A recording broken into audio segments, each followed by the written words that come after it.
Timothy 2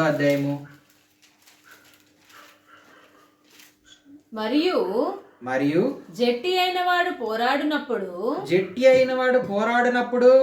నియమ ప్రకారము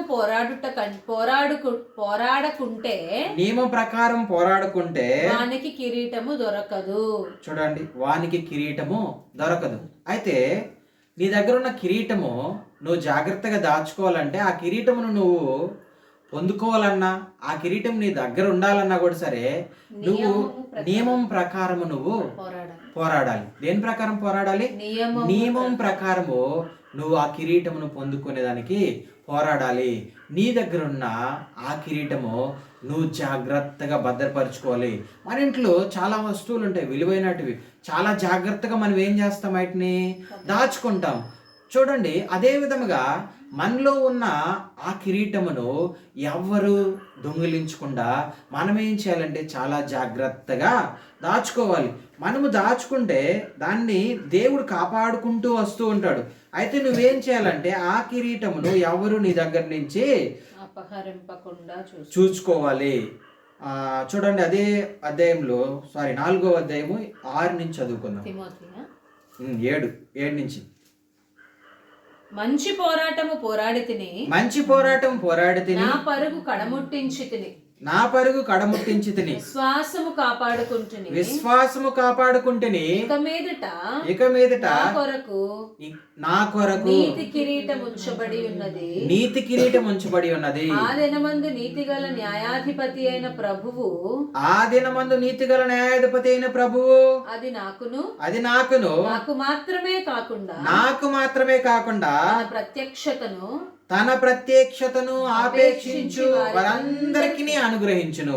హల్లెలూయా. చూడండి, ఇక్కడ నా పరుగు కడముట్టించితిని విశ్వాసము కాపాడుకుంటుని. ఇక్కడ నీ దగ్గర ఉన్న కిరీటమును నువ్వు పొందుకున్నావు. అదే దాన్ని జాగ్రత్తగా నువ్వు దాచుకొని, ఒకవేళ నువ్వేం చేయాలనంటే ఆ కిరీటము ఆ దినము న్యాయాధిపతి అంటే యేసుక్రీస్తు ప్రభు వారు వచ్చిన రోజు మనము ఏం చేయాలంటే, చూడండి, నీతిగల న్యాయాధిపతి అయిన ప్రభువు అది నాకు మాత్రమే కాదు, తనకు ప్రత్యక్షతను ఆపేక్షించే వారందరికీ దేవుడు ఏమిస్తాడంట? ఆ కిరీటం ఇస్తాడంట. అయితే నువ్వు ఆ కిరీటమును నువ్వు జాగ్రత్తగా విశ్వాసంతో నువ్వు కాపాడుకోవాలి. హల్లెలూయా. విశ్వాసంతో కాపాడుకోవాలి. నీలో విశ్వాసం లేకుండా, చూడండి, దేవునికి ఇష్టడై ఉండుట అసాధ్యము. నీలో ప్రేమ లేకుండా దేవునికి ఇష్టడై ఉంట అసాధ్యము. నీలో క్షమాపణ లేకుండా దేవునికి ఇష్టడై ఉండుట అసాధ్యము. అంటే చూడండి, ఒక నీతి కిరీటమును ఆయన వచ్చే వరకు నువ్వు కాపాడుకోవాలని అంటే ఒక్కటే నువ్వు చేస్తే సరిపోదు. నీలో ఏముండాలి? మితముగా ఉండాలి. నీలో ఏముండాలి? నిలకడగా ఉండాలి. నీలో ఏముండాలి? నియమం ఉండాలి. నియమం ప్రకారం పోరాడాలి. నీలో ఏముండాలి?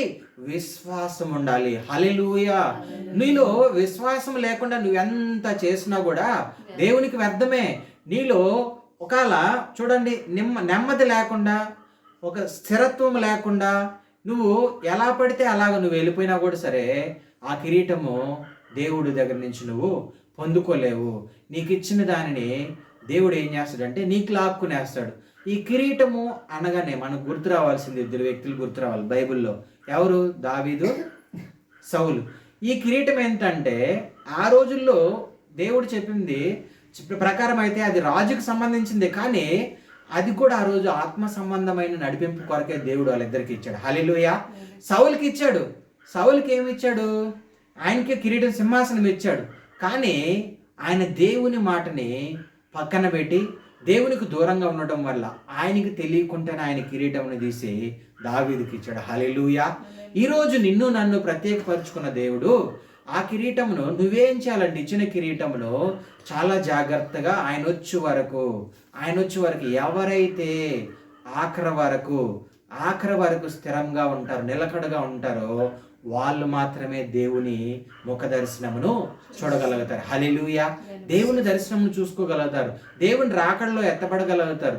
అయితే ఇక్కడ అంటూ ఉన్నాడు, గట్టిగా పట్టుకోమన్నాడు. దేన్ని? కిరీటం. హల్లెలూయా. ఏం చేయాలంట? నీకు ఇచ్చిన దాన్ని నువ్వు గట్టిగా పట్టుకుంటూ ఉన్నాడు. అంటే వదిలితే ఏమవుతుంది? ఇప్పుడు మనం పిడికిల్లో ఏదో ఒకటి తీసుకుంటాం, పిడికి నిండా పట్టుకుంటాము, కానీ ఏదో ఒక రైసో లేకపోతే ఏదో మనకు కావాల్సిన ఇష్టమైనది పట్టుకునింది ఉంటే, ఇలాగ పిడికిడు ఉంటే ఖచ్చితంగా ఇందులో నిలిచి ఉంటుంది. ఇలా వదిలేమనుకో మొత్తం ఏమైపోతుంది? జారి కింద పడిపోతుంది. అదే విధముగా నీ హృదయం అనే దేవుని దేవాలయములో దేవుడిచ్చిన దాన్ని నువ్వు గట్టిగా దాచిపెట్టుకోవాలి. హల్లెలూయా. అది నువ్వు ఎప్పుడైతే దాచిపెట్టుకుంటావో ఖచ్చితంగా దేవుడు నీకేమిస్తాడనంటే దాన్ని జాగ్రత్తగా ఉంచుతాడు. ఎందుకనంటే ఆయన దేవదూతలు నీకు కావాలంచుతాడు. ఆయన మహిమను, ఆయన కంచెను నీ చుట్టూ వేసి ఉంటాడు. ఎప్పుడైతే నువ్వు దేవునికి దగ్గరగా ఉంటావో, దగ్గరగా ఉన్న రోజులు నువ్వు ఎప్పుడు భయపడాల్సిన అవసరమే లేదు. 27 మంది సేవకులు రాజస్థాన్ ఎడారిలో ప్రయాణమయ్యారంట. రాజస్థాన్ ఎడారిలో ప్రయాణమైనప్పుడు వాళ్ళు గమ్యం చేరుకోవాలంటే 3 రాత్రులు పడుతుందంట. 3 రాత్రులు 3 పగులు పడుతున్నప్పుడు అప్పుడు ఏం చేశారని అంటే వాళ్ళ దగ్గర కావాల్సినంత బంగారము, వాళ్ళకి వెళ్ళవలసిన మార్గంలో కావాల్సిన ఫుడ్, డబ్బులు అన్నీ రెడీ చేసుకున్నారంట. కానీ రెడీ చేసుకున్నప్పుడు ఆ మార్గం మధ్యలో ఎవరున్నారంటే దొంగలు ఉన్నారంట. దొంగలు ఉన్నప్పుడు వీళ్ళు ఏం చేస్తారు, 27 మంది పడుకొని అక్కడ రాత్రి అయిన వెంటనే 6కి స్టార్ట్ చేస్తారంట. చీకటి పడిన వెంటనే ప్రార్థన తెల్లవారు 6 వరకు ఒక్కొక్కరు అలా ప్రార్థన చేసుకుంటూ ఉన్నారంట. దొంగలు వచ్చారంట ఫస్ట్ రోజు రాత్రి. వస్తే ఒక కంచిలాగా చాలా ఎత్తుందంట. వాళ్ళు నిచ్చినేసి ఎక్కినా కూడా వీళ్ళ దగ్గర చేరుకోలేకపోతూ ఉన్నారంట. అప్పుడు ఫస్ట్ రోజు రాత్రి మాత్రము ఎవ్వరు నిద్రపోకుండా నేను ఫస్ట్ ఇంత టైం నేను చేస్తాను, నువ్వు తర్వాత చేయని చెప్పి 27 మంది చేసే కాడికి తెల్లవారిపోయిందంట. హల్లెలూయా. రెండో రోజు ఏం చేశారనంటే మన వాళ్ళు ఇందులో కొంతమంది మాత్రమే ప్రార్థన చేశారు, మిగిలిన వాళ్ళు నిద్రపోయారు. ఆ రోజు అయిపోయింది, రెండో రోజు నైట్. మూడో రోజు రాత్రి ఏం జరిగిందంటే ఎవరూ ప్రార్థన చేయలేదంట. ఏం చేయలేదు? ఎవరు ప్రార్థన చేయలేదు. అందరూ నడిచి ఏమైపోయారు? అలసిపోయారు. అలసిపోయి పడుకొని పోయారు. అంటే ఫస్ట్ రోజు రాలేదు కదా, ఇంకేం చేస్తారులే అని చెప్పేసి మూడో రోజు నిద్రపోయారంట అందరూ. కానీ వీళ్ళ దగ్గర ఉన్నదంతా దోచుకునేశారంట. హల్లెలూయా. దోచుకునేసినప్పుడు దొంగ అన్నాడంట వెళ్తూ ఉన్నప్పుడు, బాబు పాస్టర్ గారు, ఒక ఆయన అడిగాడంట ఏమనంటే, మీరు ఫస్ట్ రోజు మేము వచ్చాం మీ దగ్గరికి, చాలా ఎత్తైన గోడ ఉంది, ఏం జరిగిందని అంటే ఆ రోజు మేమెవరము కూడా పడుకోలేదు. హల్లెలూయా. దేవునికి ప్రార్థన చేస్తూనే ఉన్నాం, మా దగ్గర ఉన్నది ఎవరు దొంగిలించకూడదు అని. అయితే చూడండి, నువ్వు దేవునిలో ఎప్పుడైతే బలముగా ఉంటావో నీ దగ్గర నుంచి సాతాను ఏమి కూడా తీసుకోలేడు. ఎవరు కూడా నీ మధ్యలోకి రాలేరు. ఏదైనా వనములోనికి వాళ్ళ మధ్యలోకి వచ్చింది ఎప్పుడనంటే ఆదాము సేద్యం చేస్తున్నాడో అవ్వమ్మ ఖాళీగా కూర్చోంది. హల్లెలూయా. అవ్వమ్మ ఖాళీ కూర్చునింది. అవ్వమ్మ దగ్గరికి ఎవరు వచ్చారు?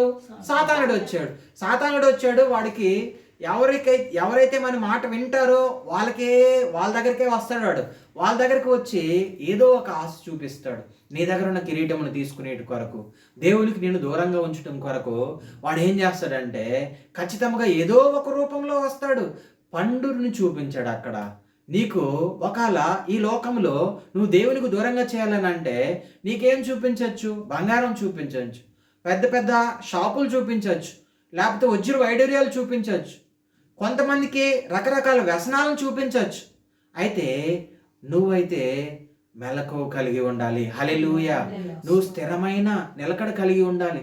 ఒంటి అంట దానికి స్థిరత్వం ఉండదంట. ఇర్మియా గ్రంథంలో ఉంటది, ఒంటికి స్థిరత్వం ఉండదు, గాడిదకి పాపం అంటే ఎక్కువ ఆశ అంట. అయితే నీకు నాకు దేవుడు అంటే ఆశ ఉండాలి. హల్లెలూయా. నీకు నాకు దేవుడు అంటే ఆశ ఉండాలి. దేవుడు అంటే చూడండి, దుప్పి నీటి వాగుల కొరకు ఆశపడినట్లుగా నా ప్రాణము నీ కొరకు ఆశపడుచున్నది. అలాంటి ఆశ నువ్వు కలిగి ఉంటే, దేవుని వైపు నీవు ఆశ కలిగి ఉంటే, దేవుని రుచి నువ్వు తెలుసుకొని ఉంటే, నీ దగ్గర ఉన్న కిరీటమును ఎవరు కూడా తీసుకోలేరు. హల్లెలూయా. హల్లెలూయా.